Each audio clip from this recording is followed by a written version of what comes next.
தூத்துக்குடி மாவட்டம் திருச்செந்தூர் அருகே வன திருப்பதி புன்னை ஸ்ரீ ஸ்ரீனிவாச பெருமாள் திருக்கோவில் அமைந்துள்ளது.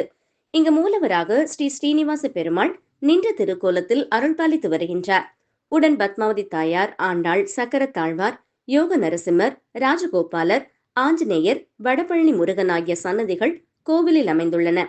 இத்திருக்கோவிலில் வருடந்தோறும் வைகாசி பிரம்மோற்சவ விழா வெகு விமர்சையாக கொண்டாடப்படுகிறது. இந்நிலையில் இந்த ஆண்டுக்கான வைகாசி பிரம்மோற்சவ விழா இன்று காலை கொடியேற்றத்துடன் தொடங்கியது. பிரம்மோற்சவ விழாவினை முன்னிட்டு அதிகாலை கோவில் நடை திறக்கப்பட்டு விஸ்வரூபம், காலை சந்தி பூஜைகள் நடைபெற்றன. மூலஸ்தானத்திற்கு முன்புறம் உள்ள கொடிமரத்தின் அருகே உற்சவர் ஸ்ரீதேவி பூதேவி சமேத ஸ்ரீ ஸ்ரீனிவாசர் சிறப்பு அலங்காரத்தில் எழுந்தருளினார். கொடிமரம் முன்பு நவகலசங்கள் பிரதிஷ்டை செய்யப்பட்டு ஹோமங்கள் நடைபெற்றது. கருட கொடிக்கு பூஜைகள் நடைபெற்று மிதுன லக்கணத்தில் கொடியேற்றம் நடைபெற்றது. அதனைத் தொடர்ந்து கொடிமரத்திற்கு மஞ்சள், பால், தயிர், சந்தனம் கொண்டு அபிஷேகம் நடத்தப்பட்டு மகா கும்ப தீர்த்தம் சேர்க்கப்பட்டது. சிறப்பு அலங்காரம் செய்யப்பட்ட கொடிமரத்திற்கு மகாரத்தி நடைபெற்றது. அதனைத் தொடர்ந்து உற்சவர் மற்றும் மூலவருக்கு சிறப்பு தீபாராதனைகள் நடைபெற்றது.